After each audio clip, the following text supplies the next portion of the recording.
Assalamualaikum warahmatullahi wabarakatuh. Selamat pagi soleh dan soleha semua. Nah, pada pagi hari ini Ustaz doakan semoga soleh soleha dalam keadaan sehat walafiat dan tetap semangat ya untuk menerima pembelajaran yang akan kita lakukan pada pagi hari ini. Nah, pada pagi hari ini kita akan belajar tema 3, peduli terhadap makhluk hidup. Subtema 2, keberagaman makhluk hidup di lingkunganku, pembelajaran kelima.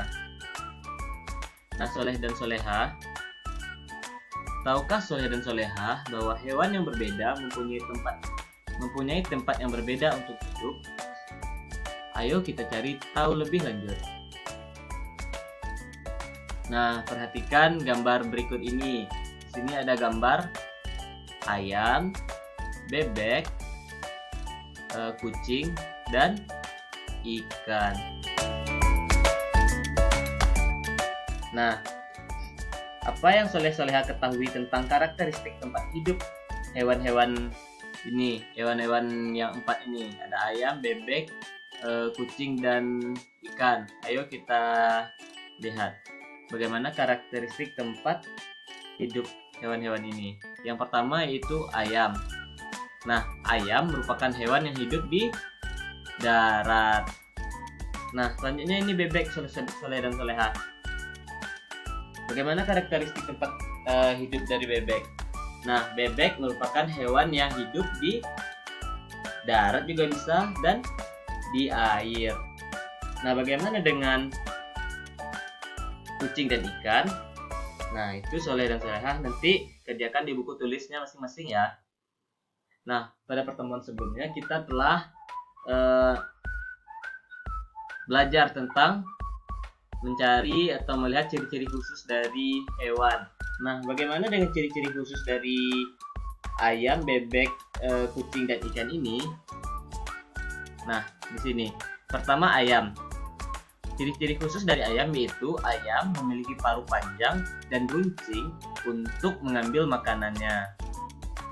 Yang kedua, ayam memiliki cakar panjang yang berfungsi untuk mengais makanan dari dalam tanah. Nah, yang ketiga, ayam memiliki bulu yang berfungsi untuk melindungi dari hawa dingin. Selanjutnya itu bebek. Bagaimana ciri-ciri khusus dari bebek? Nah, ciri khusus yang pertama yaitu paruh bebek berbentuk sudu untuk memudahkan bebek dalam mencari makanan yang ada di dalam lumpur. Yang kedua, bebek memiliki leher panjang yang berfungsi memudahkan bebek dalam mengais makanan di air. Nah, yang ketiga, kaki berselaput untuk memudahkan bebek dalam berenang dan berjalan di atas lumpur. Nah, dan yang keempat, bulu berlapis lilin sehingga bulu bebek tidak basah saat berenang. Nah, jadi bulu dari bebek ini tidak basah atau anti air ketika bebek berenang ya soalnya. Jadi ketika bebek berenang di dalam air itu bulunya tidak basah karena bulu dari bebek itu berlapis lilin. Nah, dan yang kelima itu maksud Ustaz itu hewan yang selanjutnya itu kucing. Nah, bagaimana ciri khusus dari kucing? Kucing memiliki mata yang tajam untuk berfungsi mencari mangsa pada malam hari. Nah, yang kedua itu kucing memiliki misai berfungsi untuk menentukan arah saat berjalan di ruang yang gelap maupun di tengah kegelapan malam. Yang ketiga, kucing memiliki bantalan halus di telapak kakinya yang berfungsi untuk memperkecil suara langkah kakinya dalam berjalan. Dan yang keempat, kucing memiliki alat keseimbangan pada telinga yang berfungsi untuk mengatur keseimbangan pendengarannya sehingga jika kucing jatuh tetap dalam keadaan berdiri. Nah, hewan yang keempat itu ikan. Nah, ikan memiliki sirip yang berfungsi untuk berenang di dalam air. Selanjutnya, ikan memiliki insang yang dapat digunakan untuk bernafas di dalam air. Selanjutnya, ikan memiliki sisik dan lendir yang berfungsi untuk mengurangi gesekan saat bergerak di dalam air. Dan yang keempat, bentuk tubuh yang streamline untuk mengurangi hambatan di dalam air apabila ikan sedang berenang, sehingga memudahkan ikan dalam berenang. Nah, soleh dan solehah, hewan merupakan sumber daya alam yang dapat dimanfaatkan oleh manusia untuk memenuhi berbagai kebutuhan.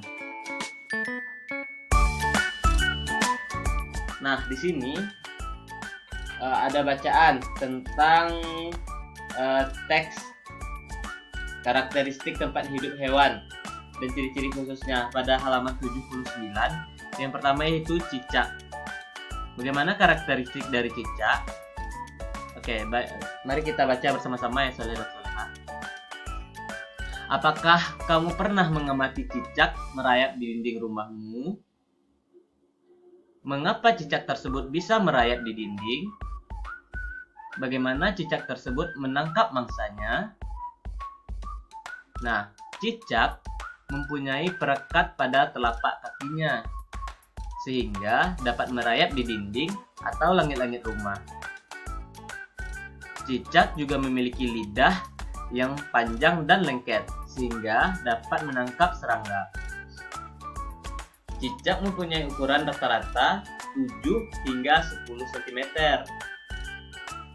Cicak dapat memutuskan ekornya untuk melindungi diri. Terdapat beberapa jenis cicak, yaitu cicak rumah, cicak pohon hijau, dan tokek. Cicak pohon hijau dan tokek mempunyai ukuran yang lebih besar dibandingkan cicak yang ada di rumah atau cicak rumah. Nah, hewan selanjutnya yaitu kelelawar. Kelelawar hidup di tempat yang gelap seperti di atap rumah dan gua. Kelelawar mengeluarkan suara dengan frekuensi yang tinggi.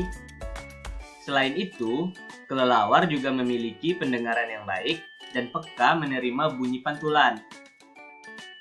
Kelelawar mampu mendeteksi benda-benda yang ada di sekitarnya dengan bunyi pantulan tersebut. Kelelawar adalah hewan nokturnal. Nah, apa hewan nokturnal itu Ustaz? Nah, hewan nokturnal adalah hewan yang melakukan kegiatan pada malam hari. Nah, jadi soleh dan solehah, kelelawar itu adalah hewan yang melakukan kegiatan atau aktivitasnya pada malam hari, sedangkan pada siang harinya mereka lebih menghabiskan waktunya untuk tidur atau beristirahat. Nah, ada dua jenis kelelawar nih soleh dan solehah, yaitu kelelawar pemakan buah dan kelelawar pemakan serangga. Nah, hewan yang terakhir yaitu bunglon. Bunglon dapat mengubah warna kulitnya sesuai dengan warna benda yang ada di sekitarnya. Misalnya ketika berada di atas daun yang berwarna hijau, maka warnanya bisa berubah menjadi hijau. Ketika berada di batang pohon yang berwarna coklat, maka warna bisa berubah menjadi coklat. Nah, bunglon mengubah warna kulitnya untuk melindungi diri. Bunglon mempunyai lidah yang panjang melebihi ukuran tubuhnya. Jadi bunglon ini bisa merubah warnanya sesuai dengan di mana dia berada soleh dan solehah. Jika berada di atas pohon, di ranting pohon atau di pohon yang berwarna coklat, maka warna tubuh dari bunglon ini bisa berubah menjadi coklat. Atau lebih tepatnya, atau kita lebih sering mengenalnya dengan istilah kamuflase, soleh dan solehah. Nah, hewan yang ada di sekitar kita itu dapat kita manfaatkan soleh dan solehah.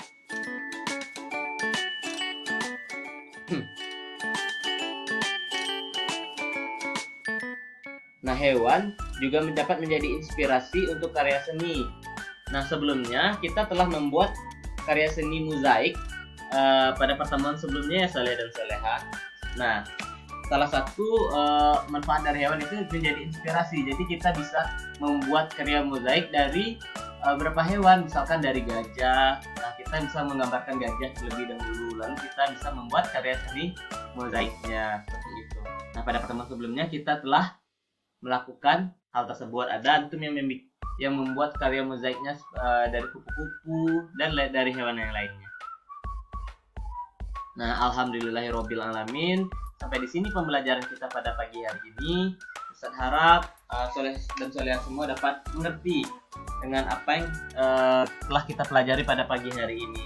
Ustaz akhiri, aparat pembelajaran kita dengan mengucapkan doa kafaratul majelis. Subhanakallahumma wa bihamdika asyhadu an la ilaha illa anta astaghfiruka wa atubu ilaik. Assalamualaikum warahmatullahi wabarakatuh.